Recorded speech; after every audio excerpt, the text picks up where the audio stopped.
Aemond Rivers, O Corvo Branco. Parte 1. A Semente e a Flecha. Nas primeiras horas de uma manhã gélida do ano de 170 DC, na Fortaleza Vermelha, um choro cortou o ar silencioso dos aposentos de Shiera Seastar.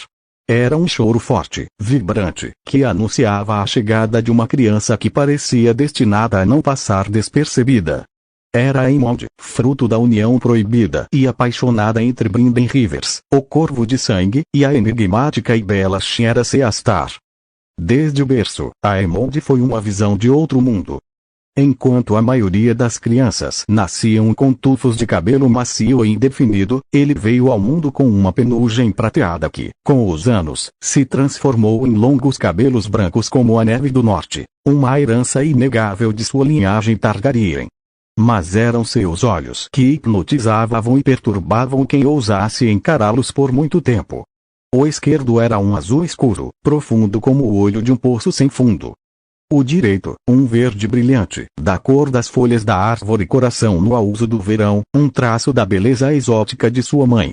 Diziam as criadas que os deuses haviam se recusado a escolher uma cor, dando-lhe ambas. Aos 16 anos, essa combinação única já o havia coroado, nos sussurros das cortesãs e nobres, como o homem mais bonito de Westeros. Brynden Rivers, o Corvo de Sangue, não era homem de demonstrações afetuosas, mas seu amor por Aemond traduzia-se em aço e disciplina.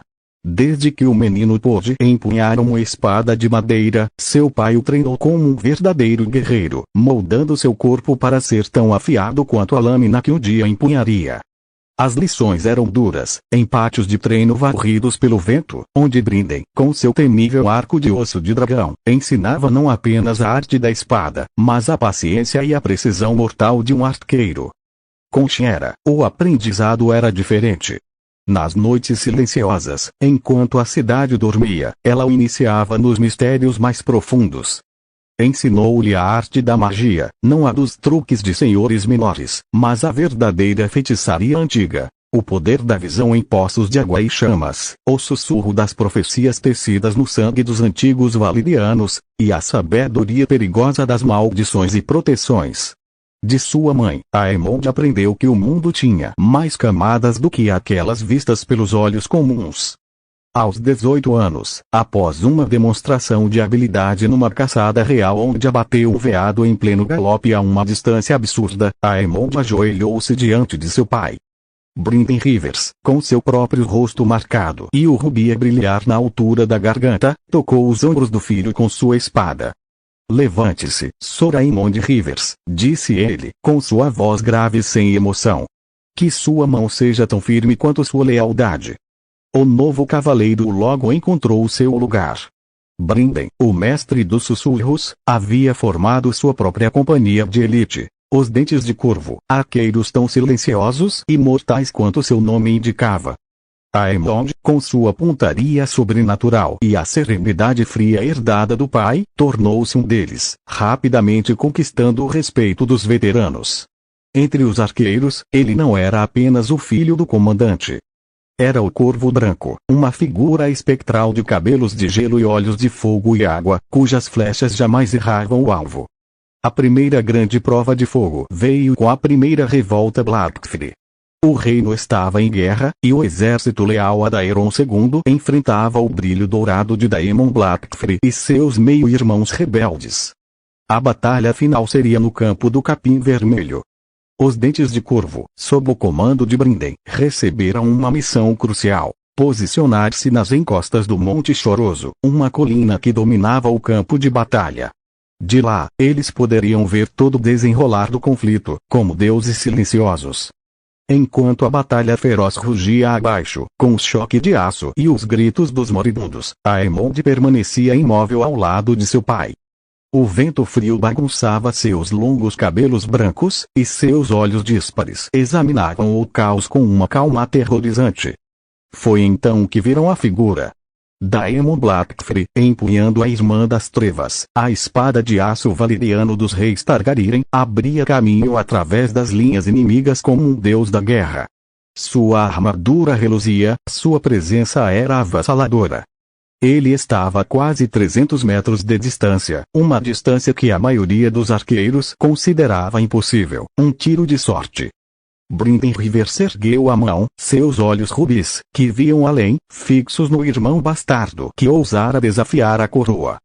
Fogo, ordenou, sua voz tão calma quanto se estivesse pedindo pão no café da manhã. E então, os dentes de corvo fizeram chover a morte. Uma saraivada de flechas escuras cruzou o céu como um bando de corvos enfurecidos. A maioria caiu inofensiva ao redor do guerreiro, mas não todas. Aemond Rivers, o corvo branco, puxou a corda de seu arco. Naquele momento, não havia batalha, não havia gritos, não havia nada além da figura dourada e a ponta de sua flecha. Seus olhos, o azul e o verde, não viam a distância, viam apenas o ponto fraco na armadura, a fresta na garganta de Daemon. Ele inspirou, sentindo a magia de sua mãe pulsar em suas veias, guiando sua mão. Expirou e soltou a corda. A flecha disparou num zumbido agudo, um ponto negro contra o céu. Os outros dentes de corvo também atiraram, mas a flecha de Aemond voou mais reta, mais certeira. Enquanto as demais flechas atingiam o peito e os ombros de Daemon, a de Aemond encontrou o seu alvo. Acertou em cheio a garganta do campeão negro, bem no momento em que ele tentava proteger os filhos gêmeos, Aegon e Aemon, que lutavam a seu lado. Daemon Blackfyre cambaleou, a lendária irmã das trevas, escapando de seus dedos. No mesmo instante, uma segunda saraivada de flechas, tão mortal quanto a primeira, varreu os gêmeos, que caíram sobre o pai. O bastardo que quase foi rei tombou sobre a grama vermelha de sangue, seus sonhos de poder silenciados para sempre por uma chuva de penas negras e uma única flecha guiada por um par de olhos inesquecíveis. No alto do Monte Choroso, Brynden Rivers colocou a mão no ombro do filho, num raro gesto de orgulho silencioso. Abaixo, a rebelião Blackfyre morria naquele instante, e o nome de Aemond Rivers, o Corvo Branco, começava a ser sussurrado não apenas como o rosto mais belo de Westeros, mas como a mão que desferiu o golpe mais mortal de uma guerra.